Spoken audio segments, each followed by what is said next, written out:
It's the entertainment paradise of Africa. Sun City, nestled in the heart of the Pilanesberg. It's the jewel in Sun International's crown and is home to millions of revelers every year.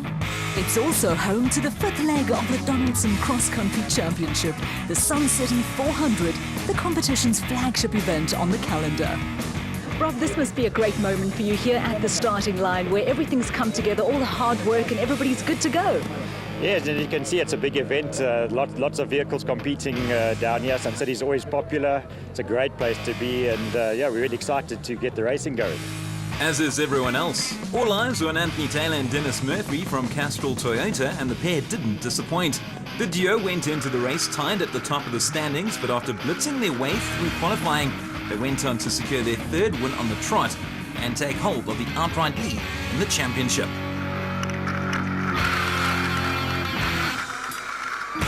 The men managed to move clear of Chris Visser and Jaapie Badenhorst in the Ford Ranger. The Dakar-bound duo finished third in the race, but are second in the standings. They actually started the day in third place, but quickly lost their position to teammates Lance Woolridge and Ward Huxtable after a small navigational error. However, they managed to get their spot back and ultimately land on the podium. They won the championship last year and are currently lying in third. Duncan Vos and Rob Howie from Castrol Toyota. 10th in the race, but 4th in the championship, Johan van Staden and Mike Lawrenson in the Atlas Copco Toyota Hilux. Fifth in the championship after finishing fifth in the race, Gary Bertholdt and Siegfried Rousseau in their new Atlas Copco Nissan Navara. While Malcolm Koch and Johan Berger from Koch & Sons Toyota Hilux failed to finish, they're still in the top 10. We mentioned them earlier, Woolridge and Huxtable from Ford Racing, currently 7th in the standings. Woolridge was recently named as one of 5 South Africans shortlisted to attend the FIA Young Drivers Academy. A rare failure by their standards from Michu de Bruin and Henry Hiku, 14th place, taking them to 8th overall. The best placed team in the Regent Racing stable, Michael Whitehouse and Matthew Carlson, 9th overall after a brilliant drive. The pair had their fair set of problems during qualifying and started the race in 34th position before producing what was arguably one of the drives of the day. Rounding off the top 10, Jannie Visser and Joks Leroux, an impressive 7th place for them in the Pilanesberg. Also impressive, Archie Rutherford and the man sitting beside me, Derek Alberts, in the Imperial Automotive Nissan Navara, sitting 11th overall. We managed to finish the race in 9th, not 12th in the championship are Henny de Klerk and Johan Smallberger from RFS Motorsport. They were the last of the SPs to finish, coming home in 16th place. Thomas Rundle and John Moore from Regent Racing had a superb outing in Botswana, winning the Dakar Challenge. Not so this time round, as they failed to get past qualifying. Graham and Trevor Leith finished a few places behind Archie and I in the race after they lost a bolt on the steering rack. They ended 12th to go 14th overall.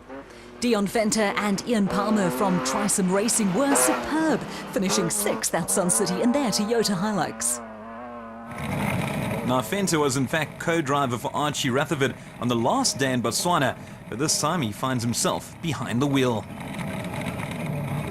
Now, 2 men who helped me tremendously with getting to grips with navigating, Terence Marsh and Gerard Skitter from Regent Racing, finishing 13th despite fuel pressure problems. Brother and sister team Jacques and Lizelle van Tonder unfortunately didn't make it to the finish, reason being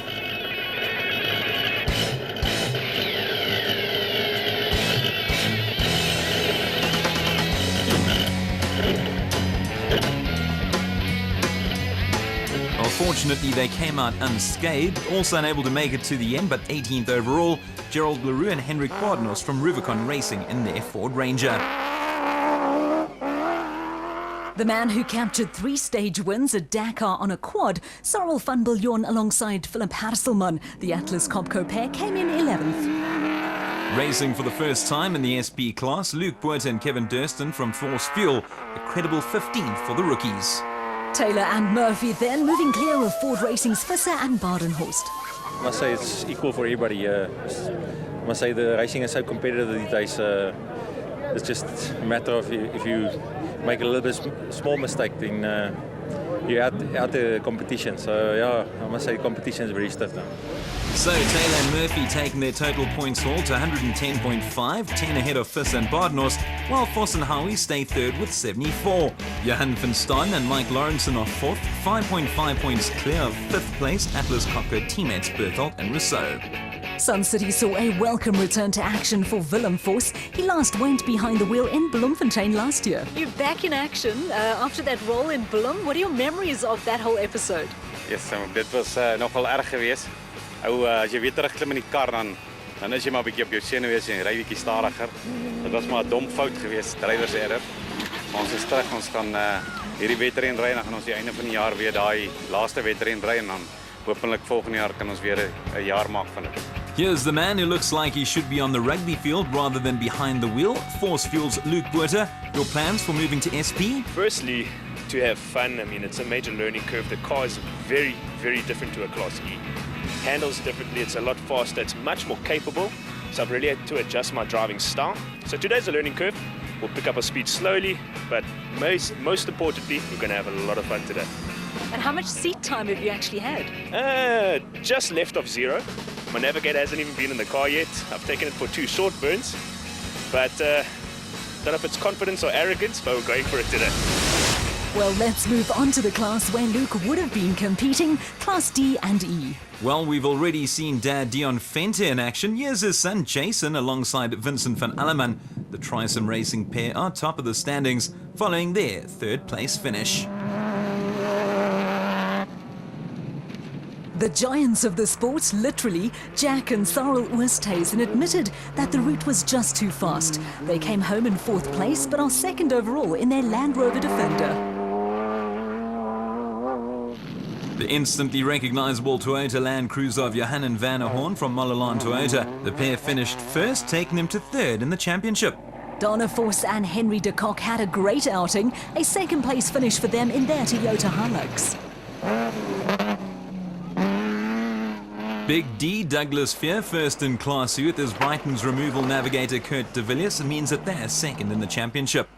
Well, it didn't look good at this stage for Dirk Pitter and Cyril Craig, their self-described little bucky, having trouble, but they did manage to finish. So Venter and Van Alleman leading Class D with 54 points, 10 clear of the Oosthuizens, Jack and Cyril. Despite their mishaps, Pitter and Claessens lead the way in Class E, 17 points clear of Fear and de Villiers.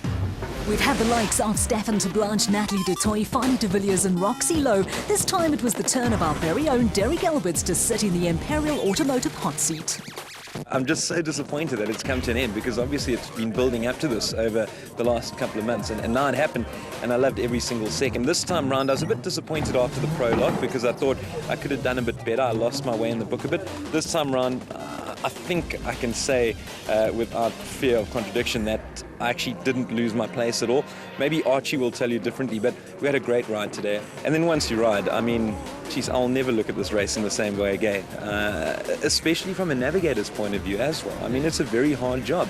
Not saying that I did it well, but I've got tremendous respect for the navigators out there, as I do the drivers, obviously, but I mean, that goes without saying.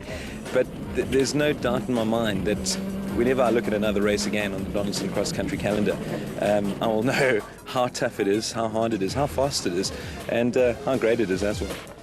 Well, congratulations, Derek. You and Archie finished 9th overall, the best finish in the Celeb Challenge. You and Roxy Lowe top the standings on 7 points, 4 clear of former Bach winger Stefan de Blanche, while the inaugural Idols winner Heinz Winkler is 4th. It's regarded as the toughest race in the world, the Dakar Rally. This year we'll see the 35th running of the event, and for the 6th time in succession, it will take place in South America. The race will start in Argentina at the beginning of January, go through Bolivia for the first time, before ending in Chile. Castrol Toyota will be competing in the event for a 3rd time, while Ford Racing announced that they'll be making their debut in the competition. The men doing the business? None other than Chris Visser and Jaapie Badenhorst. Toyota will be represented by former champs Chanel de Villiers and Dirk van Zijdewitz and new driver Leroy Poulter and Rob Howie. Another man who will make his debut, Dakar Challenge winner Thomas Rundle from Regent Racing. Thomas, it's been a month since the Dakar Challenge. Has it sunk in yet? I don't think so, to be honest. It's been an unbelievable 4 weeks, and we've got a lot of work ahead of us. The only fact that I know right now is that we're going to Dakar. I think that's where we have it at the moment. I think the big difference in Dakar is driving in the dunes, understanding the dunes, understanding how the dunes form, and driving them at speed. I think that's something that we don't do in South Africa. So that's the big step up from South African racing.